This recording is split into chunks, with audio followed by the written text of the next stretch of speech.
Hello, students. Today we're going to talk about theme and how we find it. Defining theme. When an author writes a story, it's usually because he or she has something that they want to say about life or the world.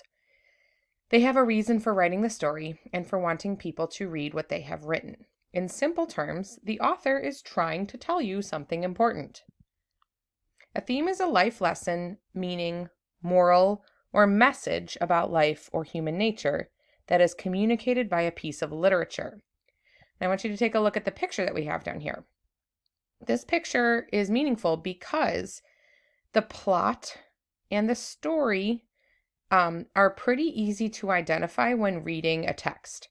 However, the theme is something that is below the surface. We sometimes say that we have to read between the lines to identify the theme. The authors in short stories and fiction for young adults and adults will not just come out and say, the moral of this story was blah, blah, blah, or this is what all the characters learned. Again, you have to read between the lines and look beneath what the story and the plot are doing to identify the theme. Another aspect of theme is that it must be universal. That means that anyone from any time must be able to understand it. And this includes anyone from cavemen times, ancient Egypt, present day, to anyone in the future. So, for example, if someone told you, okay, the theme of this story is don't lend your cell phone to your untrustworthy friend. Well, cell phones would be very foreign and would be a concept that people from caveman times, ancient Egypt, anyone in the past could not understand. And therefore, this cannot be a theme. It is too specific to present day. Cell phones don't make sense to anyone from like before 1985. So a better theme might be you can't always trust people. Or don't be careless with precious things. These still could apply to, you don't want to lend your cell phone to an untrustworthy friend, but it's more universal because anyone from any time and any place could understand this. People understand about trust. People understand about being careless with precious things. And this is more universal, which means that we could tell this to anyone and they would understand it.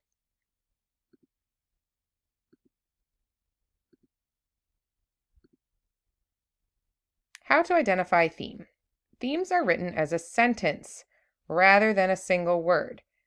So this is super important. A lot of times people might come to class and say, well, I read this story about an athlete and they were really dedicated and worked for years to become the best tennis player in the world, right? And I think the theme of that story is perseverance. Well, that's a one-word response, and perseverance itself is not a theme. That's a topic. A theme is never a one-word response. A more correct example for that same story, where an athlete worked there many years to become the best tennis player in the world, could be, if you want to be great at something, it takes a lot of work and perseverance. This is something that is a sentence, and it's a whole concept. It's taking a topic and changing it into a lesson. So, now you may ask, how do I go about finding a theme? Themes are hinted at. So remember that picture of the iceberg. Themes are hinted at during the story, but they are not explicitly stated, meaning the author doesn't come out and tell you, this is what you should have learned. You can predict it though. So, when you are reading, you should ask yourself these questions. What did the main characters learn? What is the reason the author wrote this story? What is the author trying to tell me, the reader, about life, or the way the world works, or human nature? Did the author make his or her perspective about some topic clear? So we are going to have some time to practice this. Here is a short story about a girl and her devices. So Carrie loved her phone and her tablet. She was always looking at one or the other. Her parents would try to talk to her about life, but she would just ignore them or give them monosyllabic or one-word answers until they left her alone. When she was at school, she'd sneak peeks at her phone under her desk whenever she could get away with it. When she was at parties, she spent most of her time interacting with the devices in front of her than with people around her. Even at concerts and sporting events, Carrie seldom removed her eyes from those tiny screens. One day, Carrie was walking home from a friend's house and was watching a funny video of people slipping on ice. She began crossing the street just after the light changed. She was so into the video that she did not notice the oncoming traffic. She walked directly into the traffic while laughing at the falling people on her tiny screen and was hit by a bus. Carrie sustained mild injuries, so she was okay, but both of her devices were destroyed. As far as she was concerned, her life was over. So, now that you've read this story, you're going to take a few seconds and you're going to answer this question. What do you think the theme of this story might be?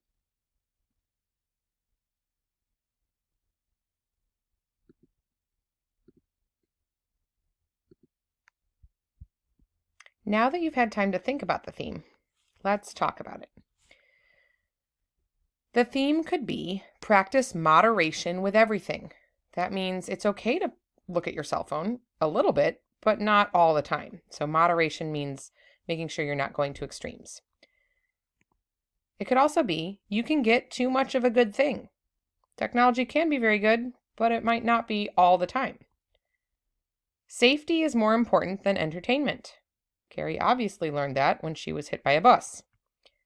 So we have an explanation for these themes. Carrie loves her devices, which is fine, but she needs to have balance when using them. And there's a more important task of keeping herself safe. So if you look at these themes, they hit all of our previous rules, right? Practicing moderation with everything is something that anyone from any time could understand. And it's a sentence. It's not just the theme is moderation, right? It's a full sentence. And the same applies to these other two themes. You can get too much of a good thing, and safety is more important than entertainment. So now we have a second story that we are going to read together, and you are going to do the same thing.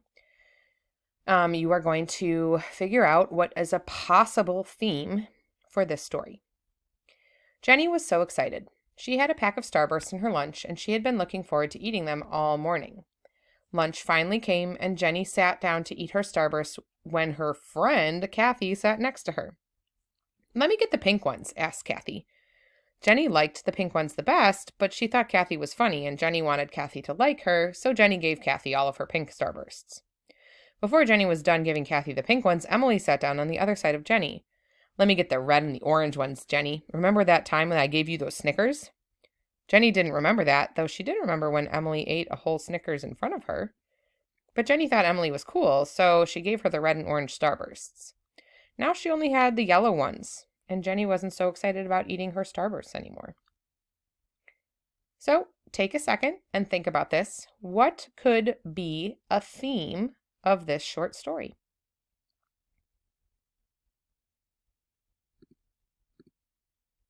So now that you've had time to think, the theme could be you can't buy friends. So Jenny was maybe trying too hard to get these girls to like her and giving away things that she was excited about. Not everyone is your friend. Take care of yourself first.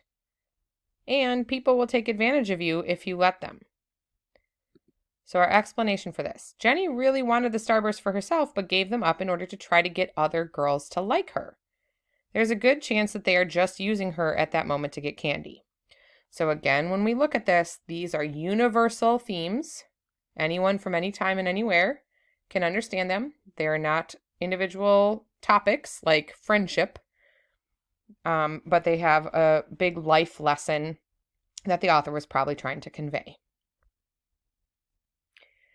Okay, so now we need to discuss the theme versus the central idea, because a lot of times people get these confused.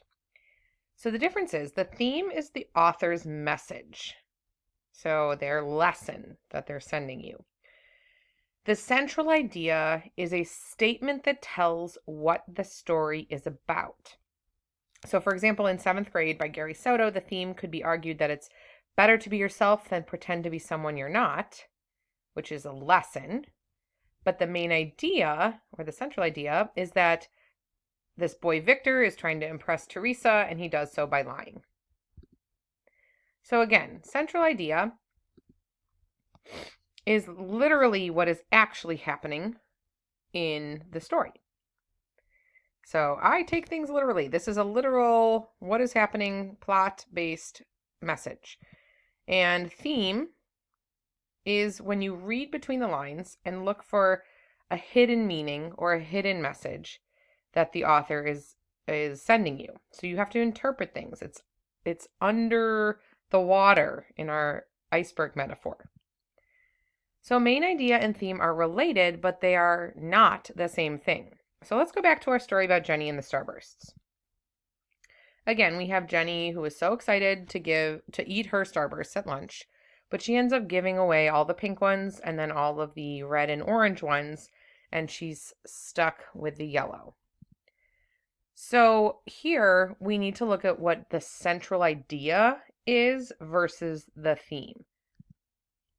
So the central idea could be a girl gives away all her favorite candy to try and buy her friends. Because that's literally what happened in the story, right? That's the main events of the story. A theme, however, like we talked about, is that not everyone is your friend. This could be understood and is a lesson. It could be understood by anyone and is a lesson. This is a brief summarization almost of what the story is about. If we said this to our friend the caveman, he would be like, what's candy? That's not a universal thing, right? He doesn't know what that is. But if we took our friend the caveman and told him that not everyone is your friend, he'd say, yeah, I know. So, to recap, the theme of a story is a life lesson, a meaning, moral, or message about human nature or life. It is something the author wants to tell you. It is not directly stated in the story. You have to read between the lines to find it. It is written as a complete sentence. It is not a one-word answer. And there we go. It's not a one-word answer. And it is universal, meaning anyone, including our friend the caveman, can understand it. You will be asked to try to identify theme in class soon. So please let us know if you have any more questions. Thanks for listening.